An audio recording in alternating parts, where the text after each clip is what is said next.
Good Friday afternoon to you. Thanks for joining us on KARE 11 News Now. I'm Chris Harapsky. Right now, police are investigating a shooting that killed 2 people in St. Paul this morning.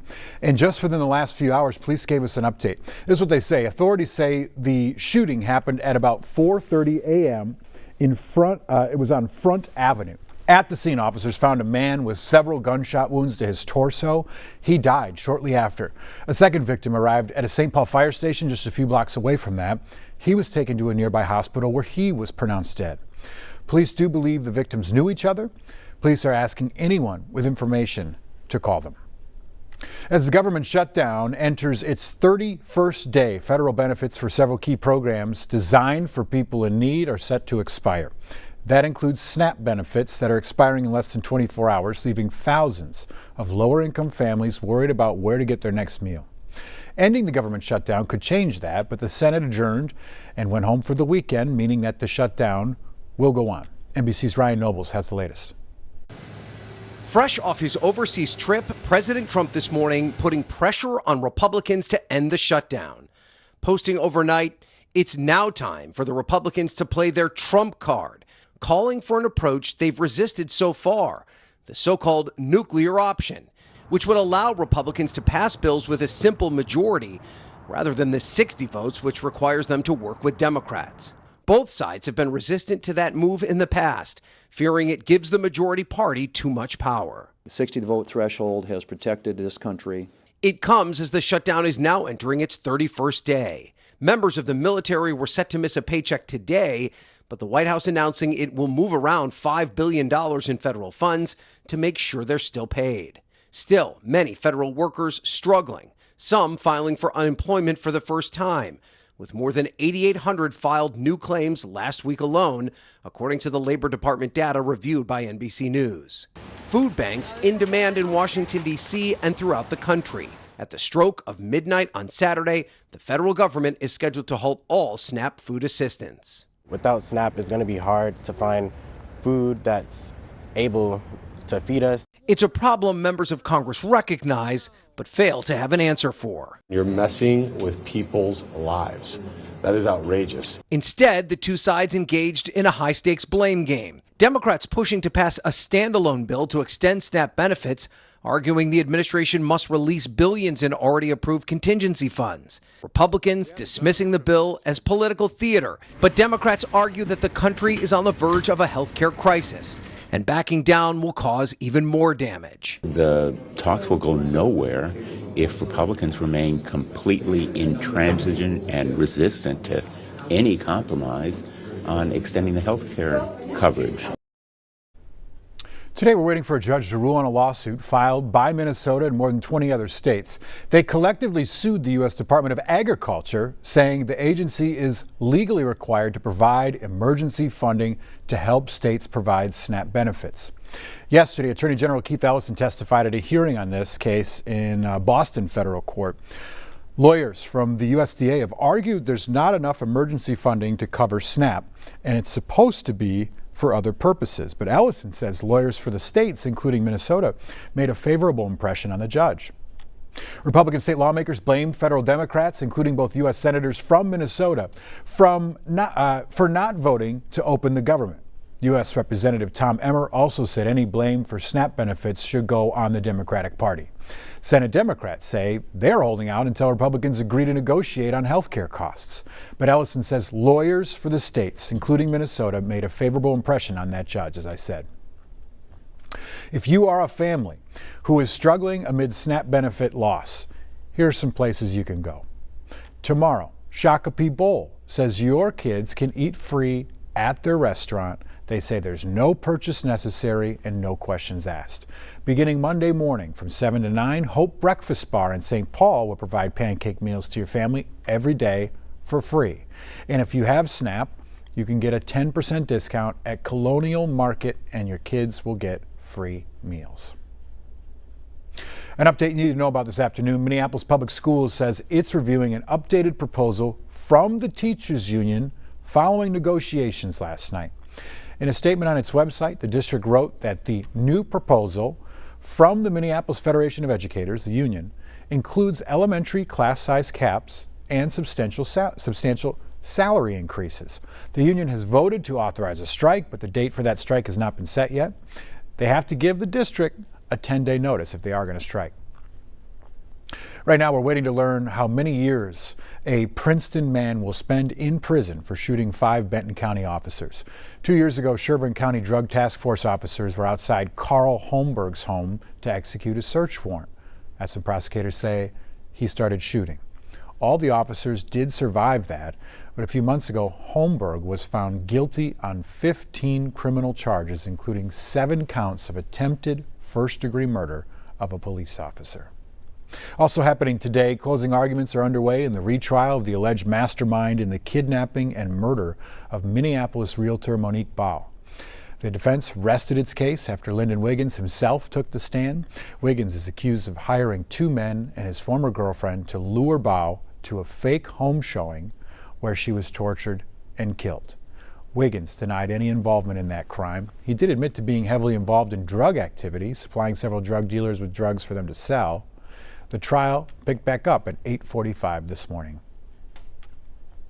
Today, victims' advocates are calling for big changes in how police handle domestic violence cases. This comes as they investigate their response to the murder of a woman allegedly killed by her ex-boyfriend, despite her filing a court order and seeking help from police. Caring about victims requires action. It demands that we are honest and transparent about our failures, and that we are committed to coming to the table with advocates and survivors to develop actionable plans for change. Raya Katane talked with the police chief about changes coming to the department. She took every step to make sure that she did things right. Mariah Samuel's family says the 34-year-old Minneapolis mother did everything a domestic violence victim is told to do. She called the police, sought help, and filed a court-mandated order for protection from her alleged abuser turned killer. Today we are going to speak her name loudly. But despite her efforts for protection, Samuels was shot and killed on the morning of September 14th. Her ex-boyfriend is now charged with second-degree murder and illegal possession of a firearm. Everybody should be protected when they are asking for help. As her loved ones demand answers from city leaders and police. This is not an excuse, but it is the reality. We simply do not have the staffing levels we once did. Minneapolis Police Chief Brian O'Hara says Samuels was failed by the system.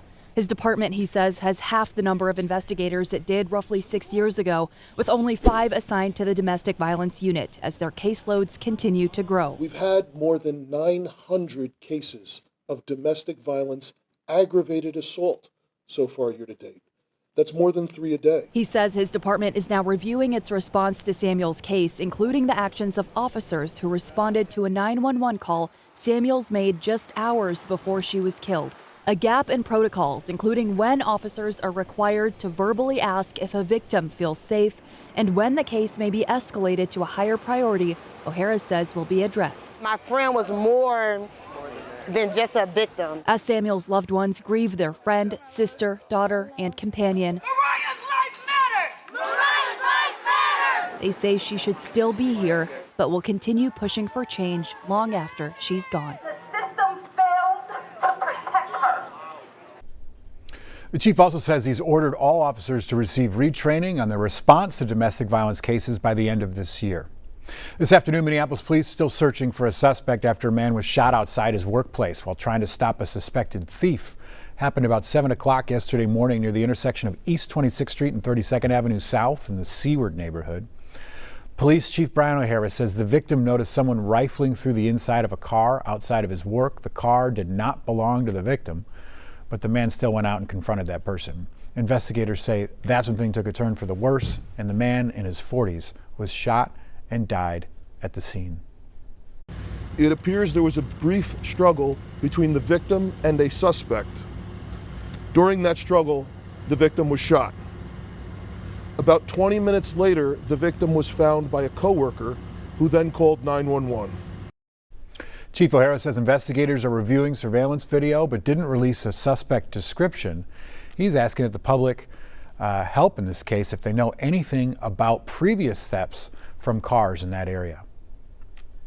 We have an important recall alert this afternoon for those on blood pressure medication. More than 580,000 bottles are being recalled after tests found high levels of cancer-causing chemicals in it.